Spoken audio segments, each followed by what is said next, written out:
दोस्तों, आज के समय में भले ही हम कितने ही एडवांस क्यों ना हो गए हों, लेकिन फिर भी आज के समय में जब कभी हम भूत पिशाच का नाम सुनते हैं तो हम डर जाते हैं या रात में हमें कभी डरावने सपने आते हैं। तो इसका एक सरल उपाय मेरे पास है, जो कि है भूत पिशाच निकट नहीं आवे, महावीर जब नाम सुनावे। जैसे मैंने पंक्ति बोली तो आप समझ गए होंगे कि हनुमान चालीसा पाठ के अंदर ये पंक्ति आती है। और जैसा आप स्क्रीन पर भी देख रहे हैं, हमारे साथ श्री प्राचीन हनुमान मंदिर जो कि अंबरतला पर है, उसके अध्यक्ष महंत आचार्य रजनी शास्त्री जी भी मौजूद हैं। आप देख रहे हैं नोयो सिटी का खास कार्यक्रम जीवन दृष्टि, और जीवन दृष्टि के इसी कार्यक्रम में हम हनुमान जयंती के उपलक्ष्य में इनसे बातचीत करेंगे। तो चलिए शुरू करते हैं। पंडित जी, सबसे पहले आपका बहुत बहुत स्वागत है। जी धन्यवाद। पंडित जी, जैसे मैंने अभी कहा कि भूत पिशाच निकट नहीं आवे, महावीर जब नाम सुनावे, तो क्या आपके अनुसार सच में भूत पिशाच होते हैं? देखिए, हम हर कई तरह से इसे ले सकते हैं। देखिए, जो बीत गया वो भूत है, जो चल रहा है वो वर्तमान है, और जो आगे आएगा वो भविष्य है। तो भूत अर्थात जो चला गया वो भूत है, और वर्तमान चल ही रहा है। तो अपने भूतकाल को देखते हुए वर्तमान की परिस्थितियों को हमें सुधारना चाहिए, तभी हमारा भविष्य सुरक्षित हो सकता है। दूसरे, आपने पूछा कि भूत होते हैं या नहीं होते हैं। देखिए, उसको अलग अलग रूपों में बांटा गया है, और अगर होते हैं तभी उनकी चर्चा भी आती है। भूत से तात्पर्य है जो नकारात्मकता है, जो नेगेटिविटी है। हनुमान जी का नाम लेने मात्र से वो सारी नकारात्मकता, वो सारी नेगेटिविटी हमसे दूर चली जाती है। तो भगवान श्री हनुमान जी का जो नाम है इस कलिकाल में बहुत ही महत्वपूर्ण है। कलयुग के मूर्तिमान देवता हैं हनुमान जी, और अपने आप में बड़े सिद्ध हैं, त्यागी हैं, तपस्वी हैं, और पूरा जीवन राम काज की सेवा में उन्होंने लगा करके हनुमान जी हमें जीवन में बहुत कुछ संदेश देते हैं। एक सुंदर मैनेजमेंट कैसा होना चाहिए, कैसा स्वामी भक्ति होनी चाहिए। पूरा जीवन स्वामी भक्ति में, प्रभु श्री राम के सेवा में ही उन्होंने अपना जीवन व्यतीत कर दिया। तो जो समर्पण का भाव है, जो त्याग का भाव है, जो उनका संघर्ष का भाव है, जो आराधना का, तपस्या का भाव है, प्रत्येक जीव को, प्रत्येक प्राणी को उनसे शिक्षा लेनी चाहिए। हनुमान जी के जीवन चरित्र का यदि हम 1.25 लाख हिस्सा भी एक अपने अंदर आत्मसात कर लें तो मैं समझता हूँ आपका जीवन धन्य हो जाएगा। जैसे आपने कहा कि हनुमान मात्र का नाम लेने से नकारात्मक ऊर्जा खत्म होती है, तो ऐसी कौन सी शक्ति या स्वरूप है उनके अंदर जिसके कारण ये संभव हो पाया है? भगवान हनुमान जी के विषय में मैं बताना चाहूँगा। हनुमान जी स्वयं शंकर के अवतार हैं। भगवान राम की सेवा के लिए इन्होंने जन्म लिया है। शंकर सुवन केसरी नंदन, जहाँ हनुमान चालीसा में वर्णन आया है, वह बहुत से हमारे श्रेष्ठ मुनियों ने उसको इस रूप में भी कहा है कि शंकर स्वयं केसरी नंदन। वहाँ पर वर्णन बाबा तुलसीदास जी ने किया, शंकर सुवन केसरी नंदन। बहुत से ऋषियों ने इसमें और गहनता से अध्ययन करने पर यह लिखा, शंकर स्वयं केसरी नंदन। तो शंकर जी स्वयं जो हैं भगवान श्री हनुमान जी के रूप में प्रभु श्री राम की सेवा के लिए उन्होंने जन्म लिया है। तो भगवान जो हनुमान जी हैं वो भक्तिभाव के शिरोमूर हैं।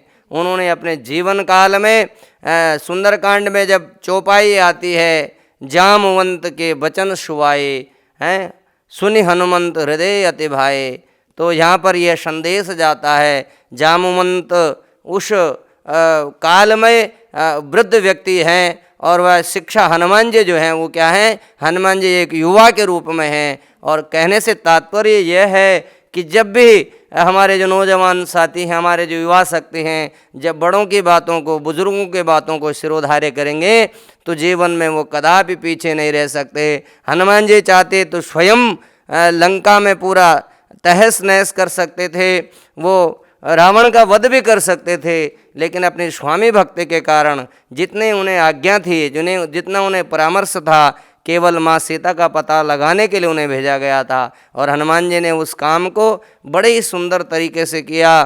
तो हनुमान जी का जो उल्लेखनीय कार्य है, भगवान श्री हनुमान जी का जो जीवन चरित्र है, उसमें आप देखेंगे कितना त्याग है, कितनी तपस्या है, कितनी स्वामी भक्ति है। जिसको यदि हम अपने जीवन में उतारेंगे तो मैं समझता हूँ हमारा जीवन धन्य हो जाएगा। तो हनुमान जयंती की पंडित जी हम बात कर रहे हैं, तो सबसे पहले हम यही बताइए कि जयंती का अर्थ क्या होता है। देखिए, हनुमान जयंती न कह करके, जयंती तो हम इस रूप में मनाते हैं कि जो व्यक्ति हमारे बीच नहीं है उसको जन्मदिन हम जयंती के रूप में मनाते हैं। लेकिन हनुमान जी जो हैं, अश्वत्थामा बलिर्व्यासु हनुमानस्य विभीषणा परशुरामा कृपाचार्या सप्ती चिरंजीवेन। हनुमान जी जो हैं वो चिरंजीव हैं। हनुमान जी को आशीष मिला अजर अमर का, तो हनुमान जी अमर हैं, अजर हैं, हमारे आसपास भी हैं। और कहा भी जाता है कि जब भी जहाँ पर राम जी का गुणगान होगा, रामचरितमानस का पाठ होगा, वहाँ पर हनुमान जी स्वयं आते हैं, उन कथाओं का रसापान करते हैं। तो वो स्वामी भक्त हैं। और ना हनुमान जी को राम जी का जैसे ही नाम सुनाई देता है उनके रोम रोम पुलकित हर्षित हो जाते हैं। तो भगवान श्री हनुमान जी की भक्ति करने के लिए हमें सर्वप्रथम राम जी का गुणगान जरूर करना चाहिए, क्योंकि यदि राम का नाम यदि हम अपने जीवन में लेते हैं तो उससे हनुमान जी में प्रसन्नता का भाव आता है। ये स्वामी भक्ति है। आजकल के समय को देखेंगे तो हर एक व्यक्ति अपनी प्रशंसा चाहता है। तो यह शिक्षा हमें हनुमान जी से मिलता है कि जब हम प्रशंसा दूसरे को देते हैं, जब हम गुरुजनों को देते हैं, ये हमारे संस्कार होते हैं। जब हम अपने बड़ों को कार्य का श्रेय देते हैं तो वो प्रफुल्लित हो जाते हैं, प्रसन्न हो जाते हैं। हनुमान जी की विशेषता है, प्रत्येक काम में वो अपने ऊपर उस कार्य की प्रशंसा नहीं लेना चाहते हैं। वो केवल अपने आराध्य भगवान श्री राम को ही आगे रखते हैं, उन्हीं को प्रणाम करते हैं। और अपने नाम से वहाँ पर, जैसे मैंने सुंदरकांड के चौपाई का आपको एक वाक्य सुनाया, वहाँ पर सुनी हनुमंत हृदय अति भाए। हनुमान जी ने उनके वाक्य तो सुने लेकिन मन में बहुत अधिक प्रसन्नता नहीं हुई। और ऐसी बहुत सारी बातें जब जामवंत कहते रहे तब भी हनुमान जी चुपचाप खड़े रहे। लेकिन जैसे ही उन्हें कहा राम काज लगी तब अवतारा, राम काज के लिए तुमने अवतार लिया है, और जैसे राम का नाम आया हनुमान जी ने जो है अपना तुरंत विराट रूप बना लिया, मन से प्रफुल्लित हो गई, हर्षित हो गए, प्रसन्न हो गए। तो राम जी का जब नाम आता है तो हनुमान जी बड़े प्रसन्न हो जाते हैं और अपने भक्तों का सर्वदा कल्याण करते हैं। तो ये स्वामी भक्ति हमें हनुमान जी से प्राप्त होती है। तो हम ये कह सकते हैं कि हनुमान जयंती न कह के हम हनुमान जन्मोत्सव जरूर कहें। जी बिल्कुल, हनुमान जन्मोत्सव होना चाहिए, जयंती न कह करके ये हनुमान जी का जन्मोत्सव मनाया जाना चाहिए। हनुमान जन्मोत्सव या जयंती का जो अर्थ था वो पंडित जी ने बखूबी समझाया। अब इनसे आगे पूछते हैं कि हनुमान जयंती 27 अप्रैल को है, तो उस दिन कौन सी विधि पूजा अर्चना करें या फिर शुभ मुहूर्त समय करें जिससे हम हनुमान जी के उपासना करने से हम अपने जीवन में लाभ ले सकें। सभी भक्तों को हनुमान जन्मोत्सव की अग्रिम शुभकामनाएं देते हुए आपका कल्याण हो, आपके जीवन में भगवान हनुमान जी की भक्ति बनी रहे, उनका आशीष बना रहे, ऐसी कामना नो योर सिटी के सारे दर्शकों को और जो भी लोग हमें सुन पा रहे हैं उन सब के लिए है। और इस बार जहां कोरोना का इतना भय है, पिछली बार भी इसी तरह की स्थिति बनी है और ये बीमारी इस प्रकार से चल रही है, मैं समझता हूँ हम सब लोगों को बहुत ही सावधानी रखनी है, क्योंकि इस बार जो कोरोना का ये दूसरा रूप निकल कर के आया है, यह बिल्कुल ही सबको असमंजस में डाल रहा है, कुछ समझ नहीं पा रहे हैं। तो जीवन अमूल्य है, इसको बचाएं, लापरवाही को छोड़ करके सावधानियों को अपनाएं और जो भी सरकार की गाइडलाइंस हैं उनका अनुपालन आप सब लोग करें।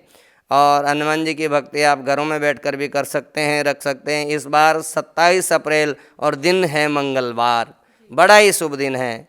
चैत सुदी पूनम जन्म मंगल, चैत सुदी पूनम को है जन्म वीर ने पाया है। चैत शुक्ल पक्ष की पूर्णिमा के दिन भगवान श्री हनुमान जी का जन्म हुआ है। लाल लंगोटा गदा हाथ पे सिर पर मुकुट सजाया है। तो हनुमान जी का जो जन्म है चैत्र शुक्ल पक्ष की पूर्णिमा के दिन हुआ है। हनुमान श्री राम जी का रामनवमी में और उनसे ठीक छठे दिन श्री हनुमान जी का यह जन्मोत्सव बड़े हर्षोल्लास के साथ 27 अप्रैल के दिन मनाया जाएगा। बड़ा ही शुभ और सिद्ध योग इस दिन आ रहा है। आप लोग भक्ति भाव के साथ श्री हनुमान जी के जन्मोत्सव को मनाएं। हनुमान चालीसा का पाठ जब आप करते हैं तो आप देखते हैं कि किस प्रकार हनुमान जी की चालीसा जो है आप देखेंगे सरल और सहज है, सबको उसका अर्थ भी पता चलता रहता है। और उसमें विभिन्न पाठ, जब भी आप कोई परेशान होते हैं, दुखित होते हैं, सब सुख लही तुम्हारी शरणा, तुम रक्षक काहू को डरना है। संकट कटे मिटे सब पीरा, जो सुमरे हनुमत बलवीरा। तो ऐसे अनेकों भूत पिशाच निकट नहीं आवे, महावीर जब नाम सुनावे हैं। बल विद्या बुद्धि देऊं मुई, हरऊं कलेश विकार।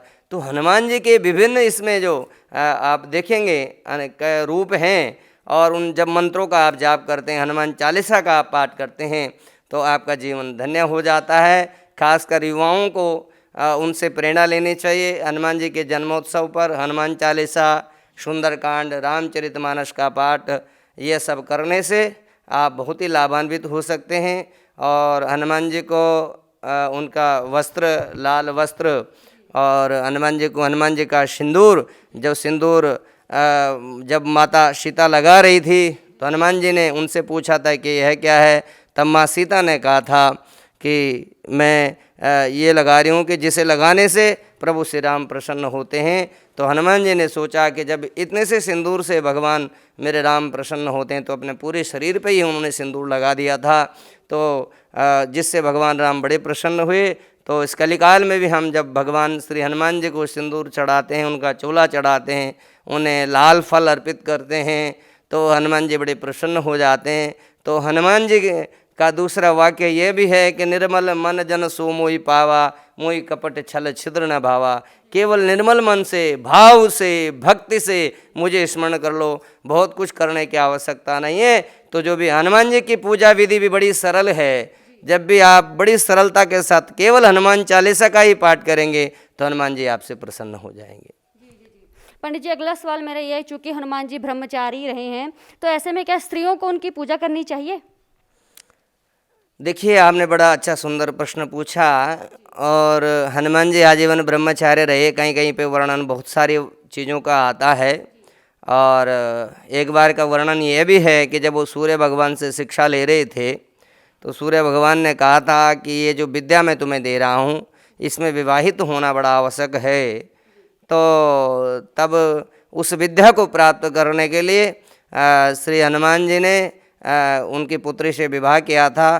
केवल वो उस विद्या को प्राप्त करने के लिए था। ऐसे बहुत सारे वर्णन आते हैं। तो ब्रह्मचार्य अर्थात यह नहीं है कि जैसे आपने कहा कि स्त्रियों को उनको पूजा करनी चाहिए या नहीं करनी चाहिए, क्योंकि वो तो भगवान हैं। और जब हम आध्यात्मिक दृष्टि से जाते हैं, जब हम ज्ञान की दृष्टि में जाते हैं, तो तब हम स्त्री पुरुष न होकर के केवल जीव मात्र हैं। ये जब तक हमें अल्प ज्ञान है, तब तक अल्प ज्ञान के कारण ही हम देख पाते हैं कि ये स्त्री है या पुरुष है। जब हमारा ज्ञान, हमारा व्यक्तित्व विशाल हो जाता है, तब उसमें स्त्री पुरुष जैसा प्रश्न नहीं रह जाता।